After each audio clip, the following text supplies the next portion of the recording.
You never rode for silence or comfort. You chased the noise, the tension, and EVs will never give that back. You stood there watching it hum. Nothing stirred your blood. It didn't growl. It didn't ask anything from you. It's not about convenience. It's about intensity, presence, and no EVs ever made your spine snap to attention. The wind still hit the same, but without the sound, the danger, the fight, it didn't mean anything anymore. Chapter 1. No sound, no soul. You remember the tunnel roar.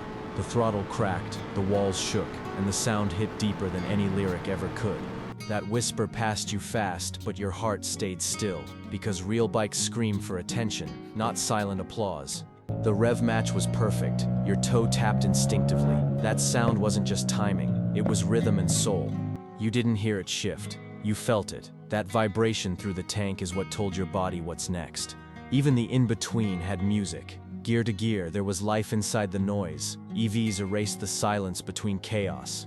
You waited hours beside it, but there was nothing. No low growl, no whisper. Just a machine too polite to speak. You remember cold starts, not because of speed, but because your gloves vibrated like the bike wanted to fight. You didn't mind tuning. You liked the imperfection, because a heartbeat means more than a processor ever will.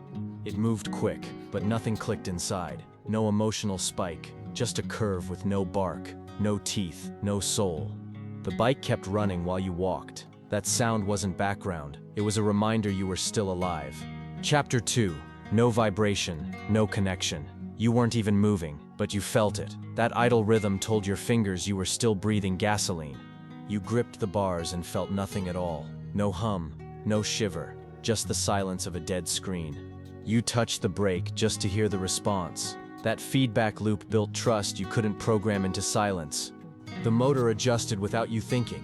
It read your lean, your foot, your fear, like it knew your instincts already. That texture under you wasn't just grip, it was language. The rubber talked through pulses that electric torque never learned. It powered on, but your body stayed cold. There's no heartbeat in a screen, only information, nothing that speaks back. You didn't need suspension charts. You could feel the terrain shift through the crankcase, not a sensor. You didn't call it tuning, you called it bonding. That vibration change was communication, not just calibration. The power was there, but the connection wasn't. Everything felt clean, too clean to care about anymore. You didn't want to let go. That pulse under your palm felt like it was trying to stay alive. Chapter 3. No gears, no glory. You weren't shifting to slow down. You were shifting to feel it. The drop, the growl, the bite into descent. It moved fast, but you felt disconnected, like it skipped the conversation between throttle and rear wheel completely. That movement wasn't mechanical, it was emotional.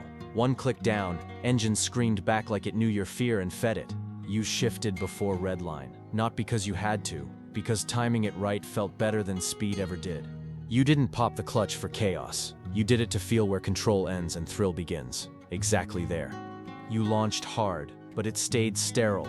No tension in the wrist, no climb through noise, just cold output. Each gear held memory. You remembered which ones screamed loudest, which ones fought hardest. That's how stories stayed inside bikes. You didn't learn that from manuals. You learned from heart rate spikes, from stalls, from surviving the lean through grit. Torque's not what you miss. It's the build, the climb, the moment when gear meets nerve and something inside snaps open. You still reach for the lever when slowing down. Muscle memory doesn't care if the motor's dead or not. Chapter 4. No risk, no reward. You didn't know what was coming, and that was the point. Risk sharpens everything. Predictability softens what's worth feeling. It saved the slide, but you lost something doing it. That instinct to recover, to earn control with your body. You didn't crash. You corrected. You felt the rear shift, the weight slide, and answered with muscle, not programming. The road was slick. You adjusted everything, lean angle, throttle, breath. That's how you know you're actually in it. You threaded that needle because your pulse said yes, not because a sensor cleared it. That tension's part of the ride. It saw the threat first, but you felt nothing. You didn't flinch because the bike didn't ask you to. That wobble taught you something, taught you where fear meets technique, and where both must answer to control. The wind hit hard. You leaned without thinking. You weren't safe, but you were exactly where the ride starts mattering. It leaned for you, but you didn't change. No spike in blood, no breath held, just smooth, soulless stability.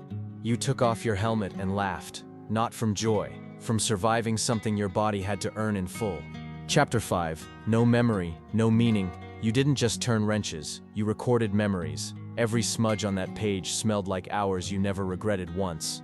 There's no story in diagnostics, no memory saved in warning lights, just updates and silence, nothing that holds you later. That scar came from your first fall. You left it on purpose. Bikes age like you, through earned imperfections. That was your therapy. Not cleaning, connecting. That grind meant something. You heard the machine thank you when it ran. You looked different back then, not younger, more awake, like the bike spoke a language that hadn't been muted yet. That battery failed and left nothing behind. No residue, no burn marks, just a dead part tossed without any grief. That rubber still held your lean, it still whispered corners, echoed throttle, the kind of silence that stays sacred. That chip wasn't damage, it was documentation. Every scrape was ink on a page of a book only you read. It showed the path but held no feeling. You saw the miles but none of the memories made it through. You weren't just remembering the rides, you were remembering the version of you that only existed while throttling through them. Chapter 6. No soul, no rider. You didn't ride to move, you rode to be still, to let the bike breathe, thoughts you couldn't say aloud. It spoke your name, but not your soul. You weren't listening for commands, you were waiting to be heard. That moment between kill switch and silence, that's where you existed, not in motion, but in meaning. EVs miss that. You weren't filling a tank. You were feeding something ancient, some machine-animal bond that doesn't translate to kilowatt hours.